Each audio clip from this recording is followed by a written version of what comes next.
As educators, we stand at a crossroads.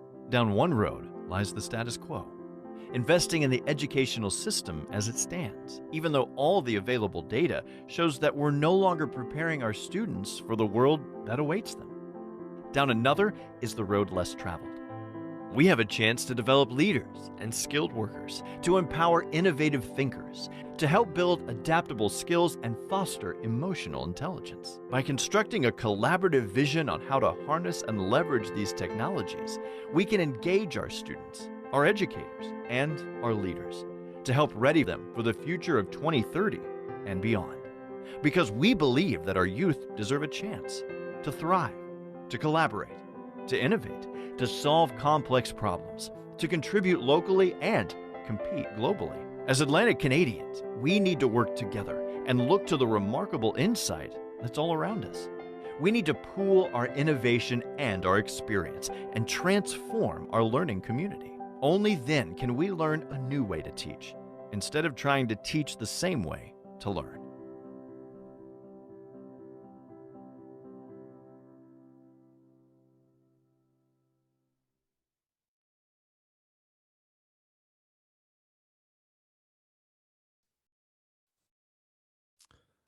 Good morning, everyone, and welcome to day 3 of the Atlantic Education Institute for an amazing day with our innovative leadership panel this morning. As always, my name is Brian Willett, and I am your Master of Ceremonies for the Institute this year, and I am pleased to do some introductions for everyone this morning. But before we get started, I wanted to walk you through a few things, technical things for Zoom. We do have live interpretation at this moment for you to use if you so choose. At the bottom of your Zoom menu, you can select interpretation and then choose the language of your choice that you want it to be interpreted to, for example, English to French or French to English. We're also encouraging all of our participants to use the Q&A and the chat feature to ask questions for our panelists. There will be time at the end of our panel for them to answer some of your questions. So please feel free to use the Q&A feature to add your questions, and we will be monitoring it throughout the conversation. And you can use the chat feature if you're having some technical issues, or if you want to let us know, where are you coming from?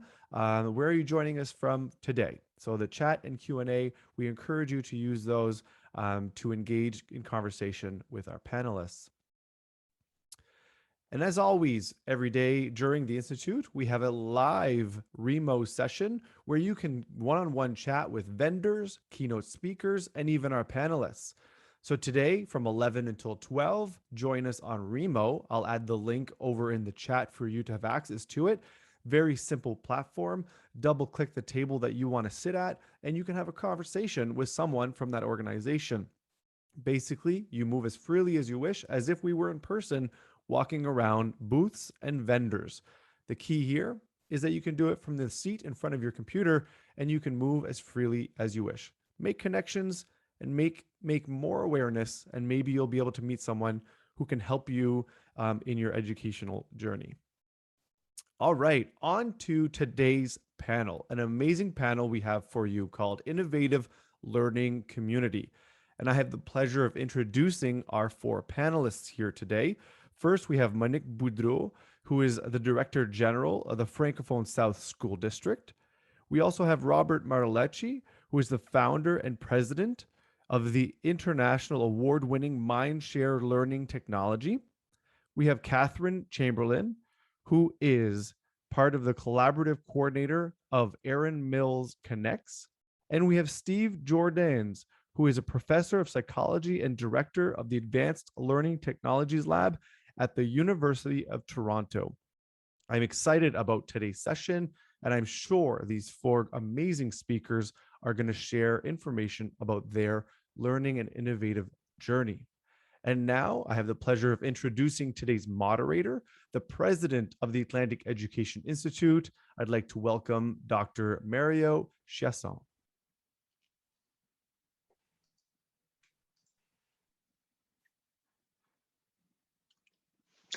Good morning, ladies and gentlemen, and thank you once again to be part of this wonderful journey with us with the Atlantic Education Institute there this year.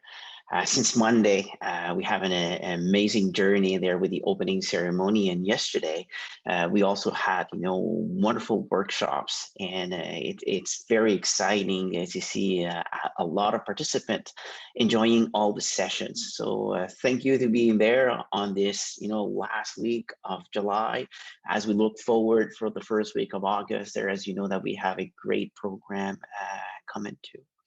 So with that being said, today we're going to talk about probably one of the highlight of the event is, the innovative learning communities. If we're reflecting on the opening keynote that Dr. Richard Kelly, he's mentioned that, that we're promoting, constructive leadership 4.0, which is basically the fourth revolution of the industry. So if we're coming back with the first generation, who was the STEAM industry that he mentioned above, the second generation or revolution of the industry was the electrical industry, where it was the birth of the science within the education system. And after that, we had the automotive industry, right? And now we're living about the digital industry. And during the digital industry, we had some kind of two wave. The first wave was, in the early 90s, we had the birth of IBM, which, the supercomputers. And after that, it went into Windows generation. And after the third generation was the Google generation, which kind of the birth of the boom.com, or the e-commerce period. And after that, we had the Apple kind of journey, which is everything is from a handheld device with apps, and which give birth of super background of data, and big data that gave birth of artificial intelligence. So truth to be told, about all the period of the industry revolution, we had an evolution of leadership. And that's what Dr. Kelly has mentioned Monday, is that the first period was charismatic period. The second period was transactional period of transactional leadership, and the third period was transformational leadership. And now, since the digital industry, he's talking about responsive leadership. And that responsive leadership he brought up, it's about connectivity. It's about bringing peoples all together in how that they can co-construct, but also co-resolve, but also co-reflect about their innovation. So the whole working in environment that we used to do is that we used to, as an employee, go to work and work in silos. Now we're looking with an environment that's a lot more collaboration and troubleshoot and problem solve daily tasks. And that's whole dynamic of the co-construction area or the environment. That's what promote about responsive leadership. So that's one of the elements that we're going to talk today. The other talk today is about innovation, right? The speed of innovation. As the evolution evolve, the speed of innovation evolve as well. It's as much faster and greater rate because of the digital revolution. This over since the early 90s. So now we're living through the second period, basically, of the digital industry, which is basically the relationship of big data in artificial intelligence, which give a notion of deep learning, but digital deep learning. So it's kind of fascinating adventure that we're living with. So now we talk about communities, we talk about innovation, and we also talk about now leadership. So now when we're talking about, innovative learning communities, this is the period that we need to be leaders, because before COVID, the education system was struggling basically, to evolve at the same speed of the innovation society. While during COVID, leadership was tested. How do we make sure that we can maintain the learning with any context, either from home and from schools? And what did that mean? So we had a lot of innovative, action that's been brought up, and we had to have leadership to establish that new vision. So now we're living in a new period, now a new direction of what schools is all about, what is communities is all about, and what is, leadership is all about. So we're excited to have, Robert Martellecci, Monique Boudreau, Catherine Chamberlain, and Stephen Jordan there with us, to explain, their stories about innovative leadership. So with that being said, I'm excited, to pass, like Robert would always say, pass the baton to Robert and to share his stories. And I would also invite the other people to turn on their camera. Well, so thank you, Robert, for having us today. Thank you so much, Mario. And, it is about interconnected human networks and really powered by technology. And I'm going to provide a national lens to begin with. And thank you for hosting us, Mario, today. I'm honored to present and be part of this organizing committee of the International Atlantic Institute. As co-founder and CEO of C21 Canada, and you might also see a glimpse of Mario in that image there. This was in the Yukon just before COVID. We debated whether or not we should bring this community together that is made up of superintendents, CIOs, and industry and not-for-profit partners immersed in education. And you could see the dates there. And we came together as a national learning community. And it's our 10th anniversary of C21 Canada. And fascinating, it has its roots in the East Coast, in New Brunswick as well. Former Deputy Minister John Kershaw and Assistant Deputy Minister David Roberts were part of the community.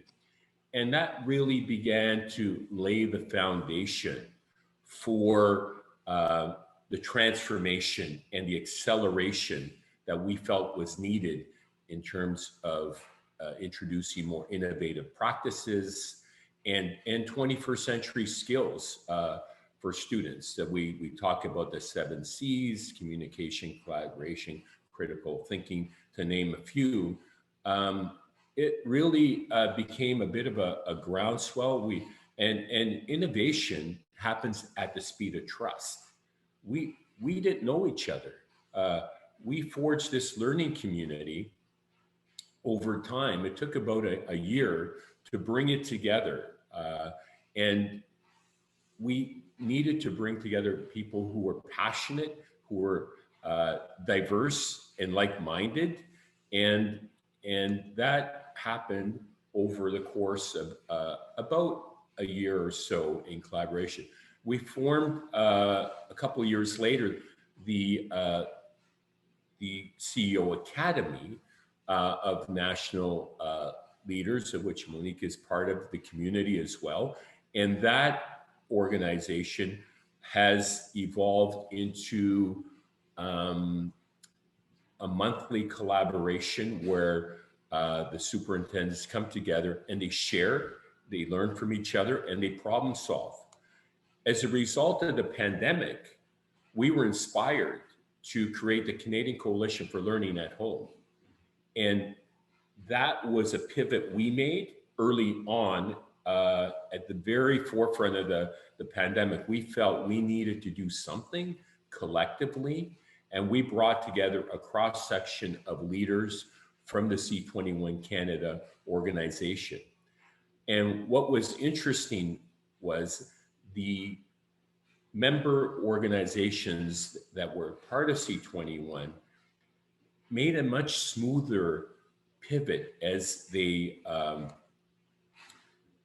faced the challenges. And what we try to do collectively and contribute to the community, because I really believe in the notion that the smartest person in the room is the room. And in our case, the room is Canada. And collectively, we came together and we brought in the CIOs because they provided an integral part of the equation when it came to sustainability and upskilling and the technology piece. So we did a future-proofing webinar, and that really helped the sector provide insight. And you see Dr. Chason, Kurt Binney, and Peter Singh, and Stephen Whitford. And it was a national lens. And collectively we learned from each other and shared across the country. So that became a big focus and mandate. And as well, we embraced some of the other issues that were raised during this past 15 months or so when it comes to diversity and inclusion from an equity lens. We tapped our superintendents and CEOs from across the country to provide their perspectives and sharing. And it's become one of the most powerful, impactful organizations on a national scale because education is provincial. So this is a not-for-profit organization that we've impacted over 1 million students now, and we continue to grow and evolve. And really, it's about collaboration and having a vision to really problem solve. You need to rally around a purpose. And in this case, the pandemic inspired us to create a future-proofing playbook, if you will, that we are currently updating in the coming back-to-school season. So we produced one for back-to-school last year, and now we are going to be producing another one in the coming year. So the other part of it is providing insight and thought leadership. And we produced a number of publications. You note we also have a French publication as well. We try to be mindful of bilingualism as well. And these are all free resources available online at c21canada.ca. So it's about impact. It's about recognizing accomplishments and nurturing leadership. And so we have the Shifting Minds Awards that we presented up in the Yukon. And Dr. Jordan Tinney was one of the early pioneers and leaders when it came to the pandemic. He produced a weekly video communicating with his stakeholders in helping them get perspective and insight into what was happening in the Surrey School Division. So he received the Shifting Minds Award. I don't want to go on too much longer, but I think it's really important to share a video that is a culmination of the leadership of one of the school districts. Archwood School is part of the Louis Riel School Division. And I want to enlighten you with a vision for the future. And this particular school, Archwood Elementary, won our Schools of the Future Challenge. And they were well positioned as a 21st century district and school. And this is the impact that connected learning communities, innovative communities can make in a student's journey. I'm happy to address any questions you might have, and I'll pop it in the link. Yeah, very good. Yeah, thank you so much, for your sharing. And I think that my takeaway behind that really resonate with me is basically the innovation as the speed of trust. And trust is such an important word within an organization, because when you get trust, you can leverage every competencies and knowledge and assets within the community. So it's a powerful word that, and thank you there for build that trust within the national perspective. So right on is this. So with that, it'll be my pleasure to allow the Monique Goudreau there to share her stories.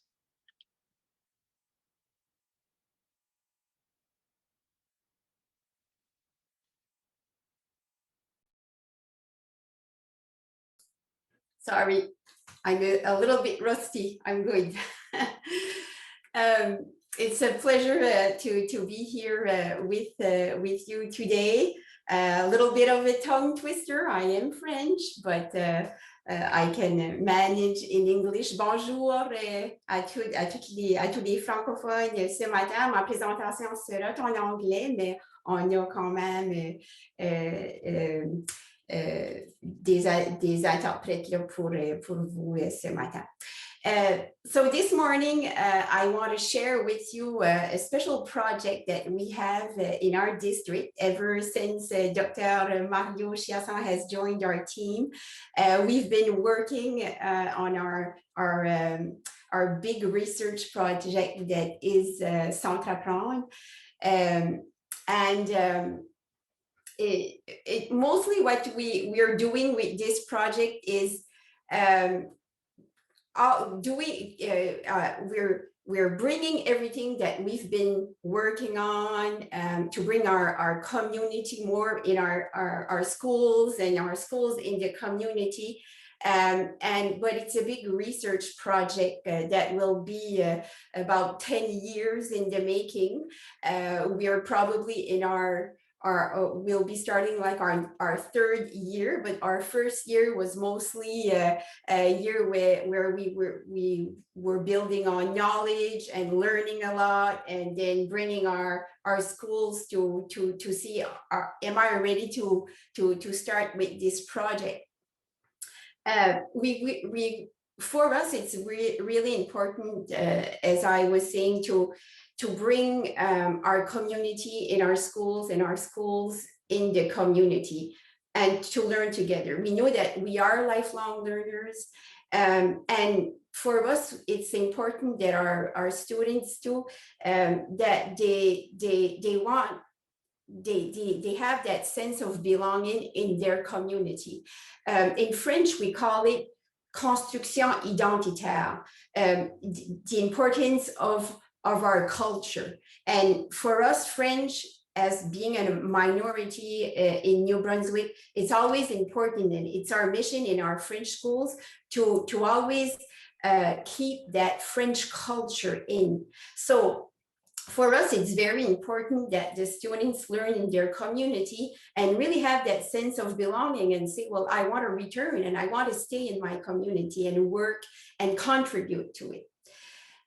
So this project, well, we know that if we have smart schools, well, we'll have smart people who will innovate and bring creativity and will contribute to our community. So our project really incorporates all of that in our schools. So what we really want to do is really decentralize the process of learning, and say, okay, well, we can learn elsewhere than in school, being assigned a desk and listen to a teacher talk. That's not the way we want to learn anymore. And I think that one lesson that COVID has given us is we can learn elsewhere than school. School, it will always be important, but we can learn elsewhere. And that's what we want to do. And we want to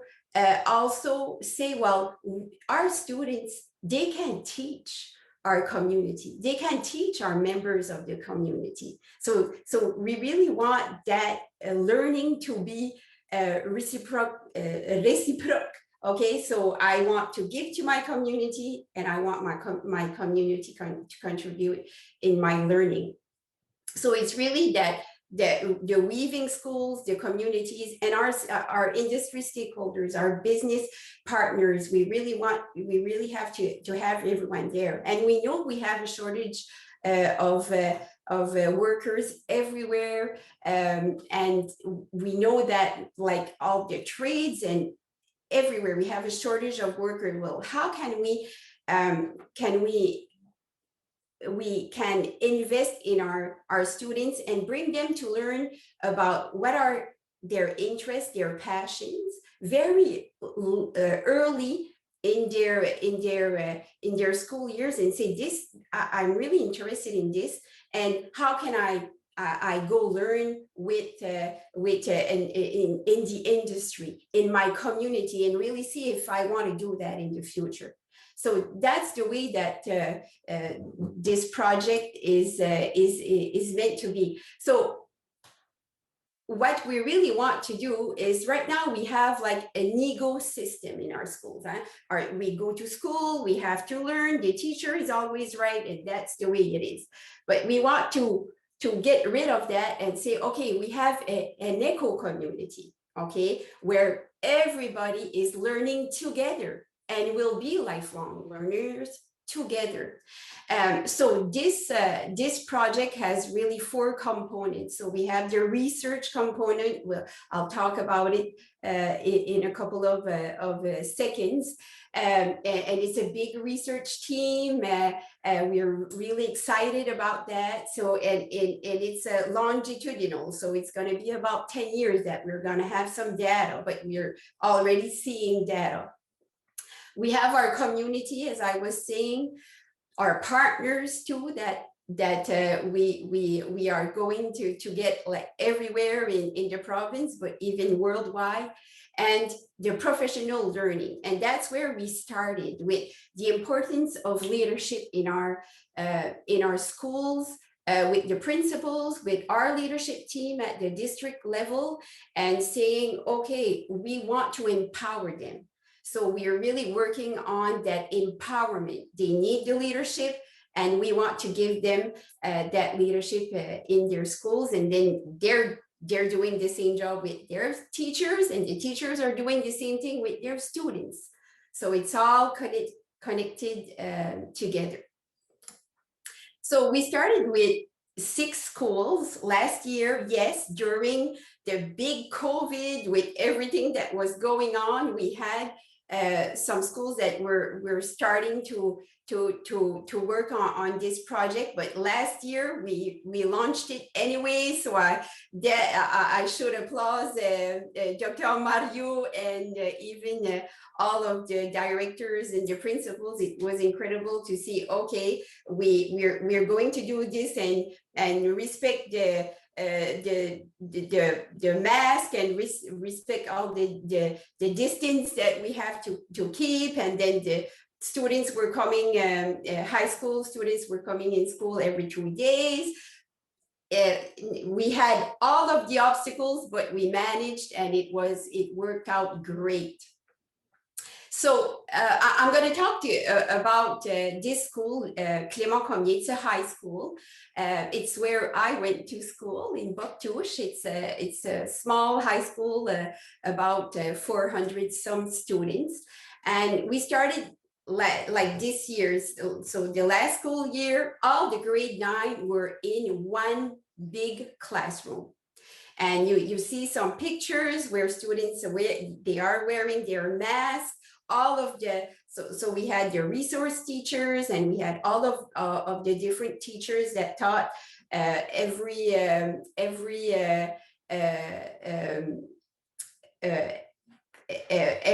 program, that were working together and giving multidisciplinary problem solving lessons to the students. So they were really working together to solve some problems.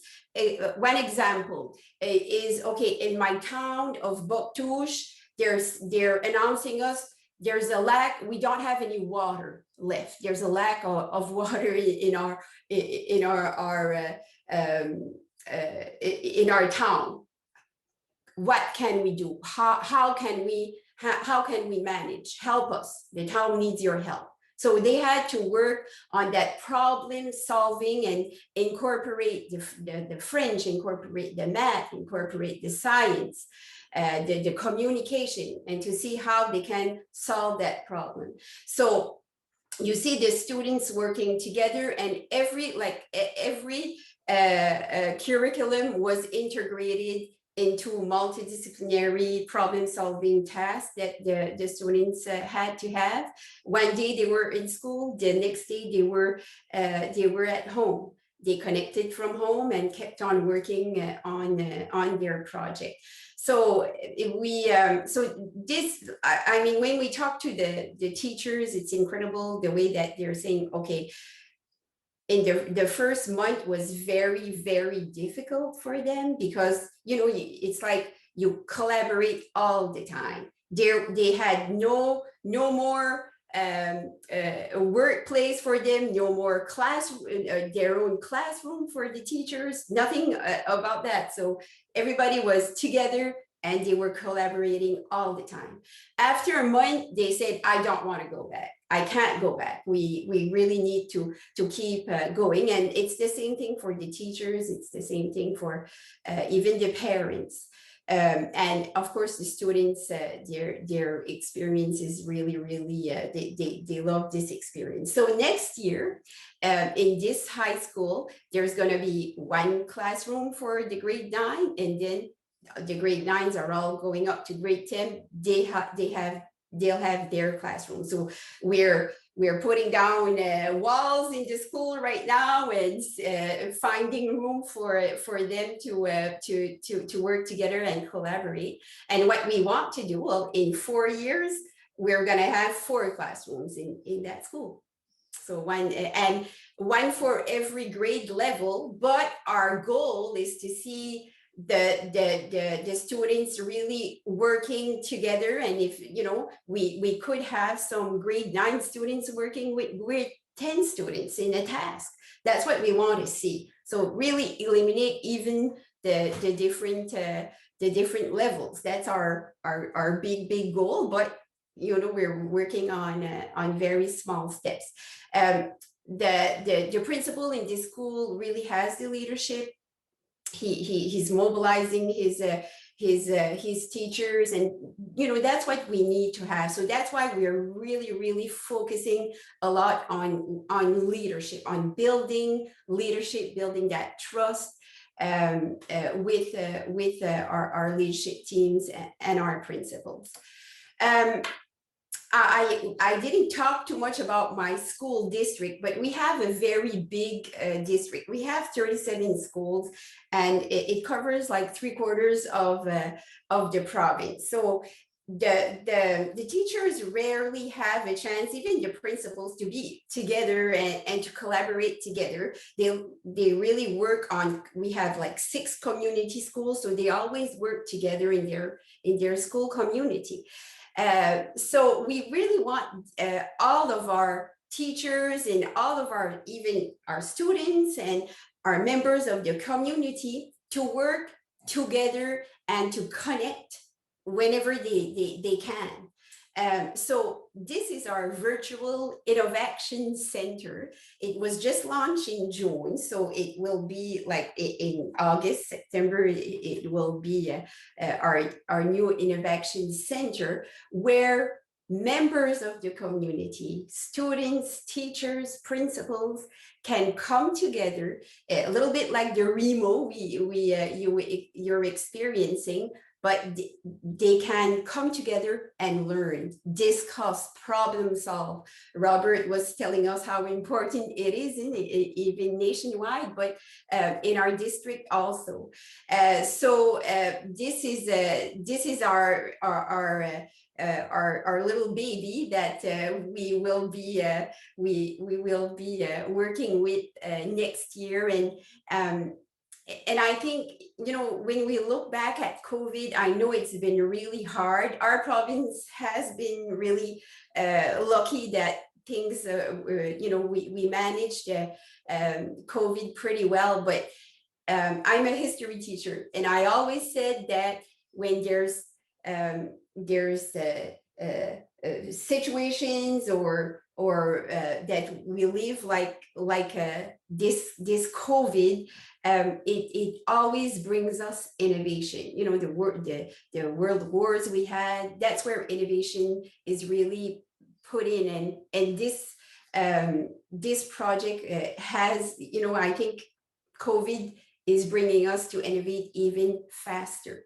I remember even before COVID, I would have never wanted to just put my camera up and talk to my 4,000 employees. I wouldn't want to have done that at all, and now it's like, it's easy. You just click on, turn on your camera and talk to your employees. So I think that this center we have, it will be a place where the students and the teachers, as I was saying, will want to collaborate together. So you got 1 minute left there, Monique. Okay, so this is our innovation. So thank you, Mario. And this is our research team. So you can see that it's really multidisciplinary, and it's an international team that is working on the research. And we have a coalition committee too that is very important to us, because as we were saying, it's really the community that we want to bring in our schools and vice versa. So we have a diverse committee that is leading that research too. And this is our leadership team. So this is our project. I only probably only talked about the chapter one of the project, but we're writing other chapters of our little story. But we're really excited about this great project, and our schools, they all want to be part of it, and we're helping. Every school is going to be involved in one way or another, but we really want to focus on those 6 principal schools to really work on that research. So this is our story. Thank you, Mario. Thank you so much, Monique. This is so much an exciting project, and I say, like, I'm privileged to be part of it. That's for sure.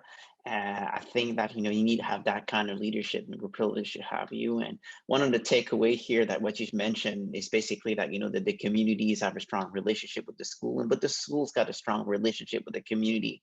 So technically speaking, we're talking about that the community is becoming the school, right? And the school is becoming the innovative center of the community. So thank you so much. And I'll pass we'll segue it now to Catherine and to tell her story. So thank you there, Monique. And Catherine, you got the floor.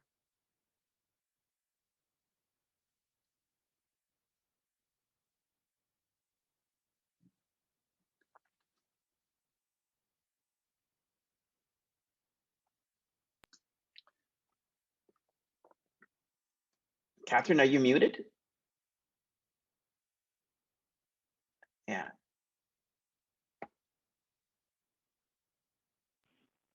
Thank you. Thanks. And this is similar to what Monique was talking about with the connected learning community. And it's more of a grassroots approach to this. And I am pleased to represent Erin Mills Connects and to be speaking with the such esteemed educators and forward thinkers. I will explain a new collaborative in Mississauga that embodies the elements of connected learning networks. It has partnership, community, research, and it serves as a place for ongoing learning. This story of innovative leadership starts before 2016 with the appointment of Mary Nanavati as principal of John Fraser Secondary School in West Mississauga. Mary was a veteran administrator and educator with a deep belief in school and community engagement. She found it odd, though, that Erin Mills Connect, or Erin Mills Community, though it was really well established, had no residents group to speak for its needs. In 2016, she and Peel Public Health called together area educators from 2 school boards, our municipal officials, agency leaders, settlement workers, children's aid, and contacts from the area hospital and parents and others. By the end of that meeting, a steering committee for Erin Mills Connects was created, and the organization's priorities were defined as child and youth mental well-being. The 40 people who attended the community meeting signed on to continue the engagement. Because of its partners, the collaborative was better able to describe and serve its community. It is one of high transience, larger households, and many newcomer families. And the overall message to the organization was that the community valued education and its schools. So schools were a really good place to start. At the same time, Trillium Health Partners network of hospitals hired a new lead for mental health, Dr. Ian Daw. His goal was to have 0 deaths by suicide, especially by children and youth. He also believed the community could have a bigger part in keeping people well. Success kept the organization growing and going with Beautiful Mind Days, incorporating more evidence-based programming, leading to associations with Western University, the University of Toronto, Mississauga, and school psychologists. Our flagship youth program, Healthy Relationships Plus, from Western Center for School Mental Health, is an effective Tier 1 intervention for youth. Erin Mills Connect has also had several sessions with Western University to provide facilitator training about Healthy Relationships Plus programs. It was the pandemic that really showed us that we were on the right track. Community meetings became virtual where urgent information and strategies were shared with caregivers. One session led by Dr. Dylan Brown of the University of Waterloo showed evidence that mental health for all family members was in danger, but that parental health was an important factor for better child and youth well-being. It validated our whole family approach. We also launched a virtual Beautiful Mind Day. Field trips, even virtual, were out of the question. Schools were just too overwhelmed. Teachers were tired and couldn't handle any more responsibility. But they did help us get the word out about the after-school program, which usually would be during the school, but was then after school. And the topic was resilience with Dr. Rumi Bilan. From that effort, we learned our reach stretched to more schools and neighborhoods than we thought. 60 schools were represented in registrations. For the upcoming school year, we will keep our meetings virtual, but refocus on two-way sharing with the community. We applied to redevelop a digitized, translated resource about career pathways, understanding that our students in this COVID hotspot lost more in-class time than most of their peers across Canada. Robert Martellacci, who's on our panel, is helping us with that resource. We are also looking at collaborating on a trauma-informed program for newcomer youth to help mitigate the damage of the pandemic. If that venture goes ahead, it will be our first step into a second-tier program. We will return to a conversation we had with another community before the pandemic. Education leaders in that community want to replicate the Erin Mills Connects model.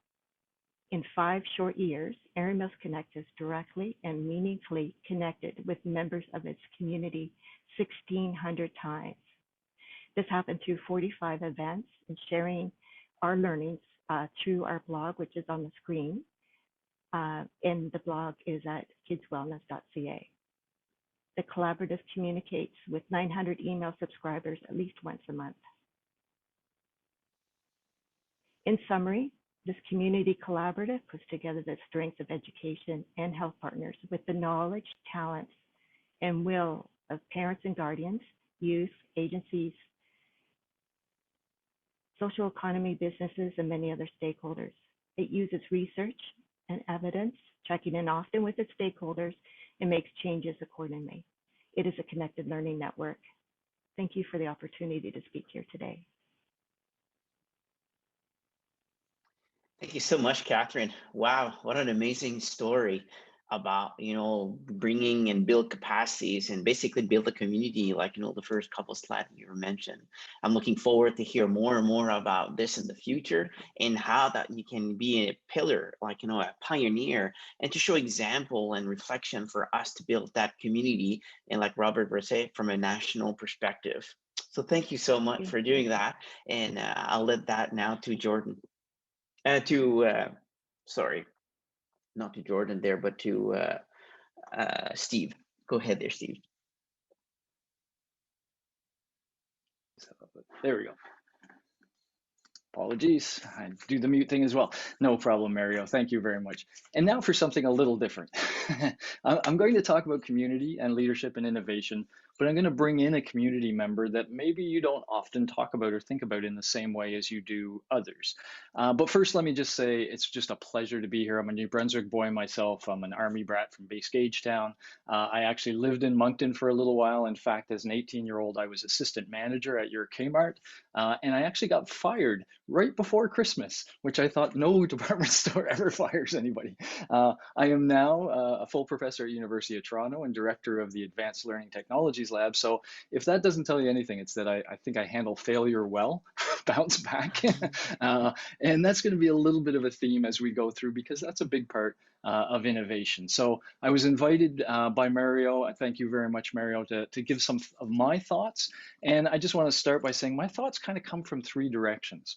First of all, I teach a 1,600 student class at UT Scarborough, have done so for a long time, and I use 8 different educational technologies when I teach. So I'm a heavy consumer of EdTech. My lab is all about researching the efficacy and usability of EdTechs. Those we create ourselves, but also other third-party vendors. So I'm there on the research side of the educational technology world. And then finally, as you'll hear about at the end, I am also, one of our technologies is now out there, something called Peer Scholar. So I'm a third-party vendor, that that label, third-party vendor. I get that one as well. And that's the sort of angle I think I'm going to bring in here that's a little different. So what can we say with all of this about educational leadership and this issue of trust again? We have this trusted guide. We don't expect our leaders to be the ones who have all of the innovative ideas. What we really want is them to be able to guide our communities through the process of innovation in a way that doesn't lead to frustration and annoyance. And so what is that frustration and annoyance? I think we have to put labels on that. And the first label is what I would call efficacy or validity. If you're going to push some innovation, and if the people ultimately who are implementing that innovation don't see the value of it, if it's not immediately obvious to them how that innovation is advancing the educational goals, then it starts to feel like a silly endeavor that's just the flavor of the month that they're doing. Or if they see the value, if it does have efficacy, but on the implementation level, it just takes more of their time, or for whatever reason is just not a good solution for an everyday sort of thing to add, then they again lose trust. So the real job of the leader then is to somehow make sure that when some new innovation is pushed to the community at large, that innovation has been vetted well. That it does align with your educational priorities, and that it is something that can be implemented in a reasonable, rational way. So how do you do that? So I want to kind of highlight a couple of things here. And the first one is what I'm going to call proactive procurement. And let me give you the contrast here. As a third-party vendor, what we sometimes have to do is what we call cold outreaches to places. We have to say, which is really kind of weird. It's like, we have this really cool product I know you'll love, but we have to convince you, and we have to begin that by reaching out and saying, hi, you don't know who I am, but you'll be glad if you spend some time talking to me. And this whole uncomfortable sort of bridge to connect the tool with the person who might really love that tool. I think this part of the process is critical in terms of getting things right as we go out of COVID. So what do I mean by proactive procurement? Well, the extreme would be this picture behind me you see of Jacques Villeneuve. Oh, sorry, my headphones just popped out. Behind me you see Jacques Villeneuve, a Formula One driver. In Formula One, they take the collaboration between the people who create the tools they use, the car, and the driver very, very seriously. And those two work together continually to make sure that the cars meet the driver's needs. Similarly, I think you guys should be very inviting. We need to find a way of really connecting third-party vendors to innovative leaders in a very welcoming way, but also in a very directed and specific way. So specifically, I would imagine, inviting vendors in various forms to pitch their products, but to pitch them specifically in a way that connects with your learning outcomes. So for example, we've heard about C21 skills a lot. How is your product going to help enhance critical thought or creative thought? And I don't just want your idea about it. I want to see some data. right? So we'd really like to see things evidence-based. Let's bring that in, or even double evidence-based. What do I mean by double evidence-based? That means that your idea, the original product, let's say, brings in some things that the literature shows work, right? So it's based on evidence. And so often some sort of new innovation has components that are evidence-based. But that doesn't mean the way they were put together ultimately does the job. And so once that product has come together, it itself should be the subject of research and assessment to make sure that it delivers and delivers on both of those goals. Efficacy, does it do what it says, and usability. So when inviting somebody to pitch a product, that's what I would want to say. What goal are you helping me reach? How exactly are you helping me reach that? And what's the evidence that suggests that I should accept that? I think this level of procurement, by the way, could happen at a very high level in the system. I've even had elbow conversations with Robert about getting C21 involved in some of this around 21st century skills. But I think at high levels of the board or something like that, I can imagine somebody with their pulse on the edtech market. So for example, in the vendor space, one of the conversations we had yesterday is we got to talk to lots of other vendors. We didn't get to talk to a lot of educators, not as many as we would have liked. The educators should be in those vendor spaces and saying, tell me about your product, but here's what I want you to tell me. Here are the things. And there should be people within our education system that are identifying those products that are the real deal. And so that's step one. But now I want to highlight a second step. Something can look like the real deal.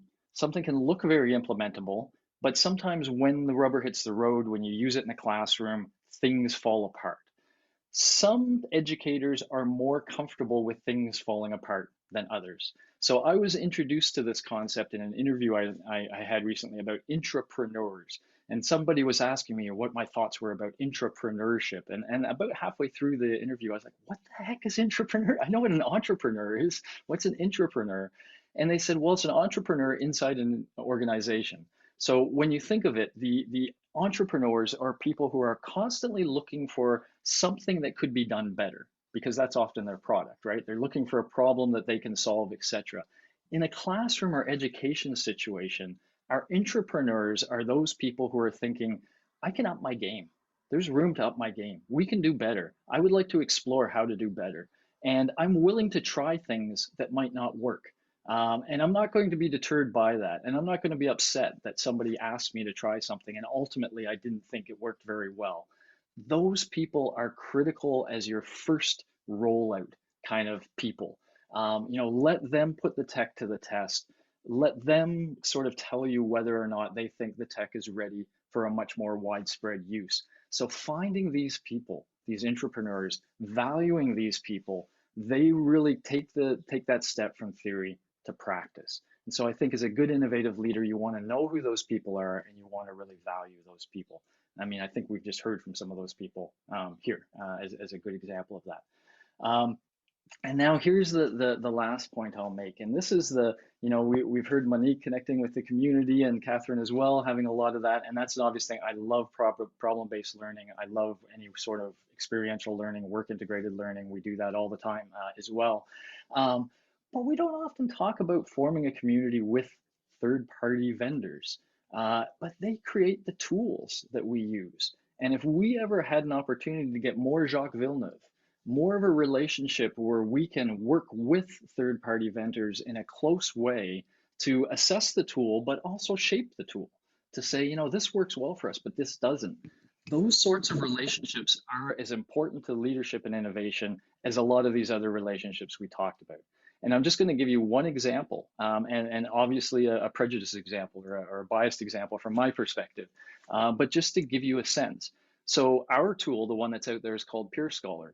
It was created specifically with skill learning in mind to be a tool that could develop virtually all of those 7 C's that Robert talks about. And it does so by combining peer assessment with self-assessment in a formative kind of learning process. And so these are all evidence-based bits, but again, it puts it together into this process where students submit something, then give feedback to a set of their peers, and then learn from the feedback that their peers give to them, all the while engaging critical thought, creative thought, etc. Now, here's the opportunity. We're doing really well in higher ed. That's sort of the world we know. And so it's relatively easy for us to do okay there. I have a train going by. I don't know if you guys can hear that, but I had to have my window open because it was so hot in here. So at any rate, okay. So the funny thing from us is, training critical thinking to 19-year-olds is kind of like, if you wanted your kid to be a great basketball player, would you put them in a formal basketball training camp at 19? No, you'd probably rather put them in at 10 or 11 or 12. That's where we should be having our influence. We should be having our influence in the K to 12 system. That's where the skill development is most important. But we're finding it very challenging to get into that system here in Canada. And it's partly because we just don't know the system. We don't understand the constraints so much, and our bandwidth is limited. We're a small team, higher ed's rolling along, but we would love to be there. And so we would love to work with some of you guys. It's going to be very vague in some way, but if there were people interested in partnering, for example, if Monique said that, at the end of this, if they did some project where they peer assessed each other's work and gave feedback to each other, that would be a cool component to our project. We would love to connect with some of you guys that are already doing cool stuff, that have that entrepreneurial spirit, and say, can we work together? Take a look, see what you think. You let us know if the product is good for you, for your market, and if not, what needs to be changed. We would love to have that sort of relationship with some K-12 institutions or individuals or boards or whatever, just to kind of be in that space. Okay, so that's really what I wanted to throw out there as the additional thing. Let's start to think of these vendors as potential partners as well, and work with them to get it right, get the innovations right, by making demands of them about what we need that are accurate. We need efficacy and we need usability, but also working with them in a more collaborative way to ultimately shape the innovation as it goes forward. All right. If anybody has any more questions about this, we have a table, a peer scholar table. You can come by. I'm happy to demo the system for you and talk about potential relationships. We'll be there later today. So thank you very much. There's also my email. If anybody would like to send me an email, feel free to. Thank you. That's it for me. Very good. Thank you so much, Steve. This was just amazing. And, there's two things that have resonated is that I'm a passionate Formula One as well. So good to you. There's the second one, if I can, one word I can read, it's about relationship, right? Okay, in relationship and how we can work together on working on a product that one, help the learning community, but also help the industry as we move forward. So it's a powerful. Cheers. So yeah, it's already 10 o'clock and, I wish we could, answer a few questions or, add additional comments. But unfortunately, what we'll do is that, if anyone would like to ask some questions, like, please send us the email through the website, which is my email. I'll put it in the chat. And what we'll do is that we'll distribute that and then we'll share that within a link to tomorrow's message that we will do.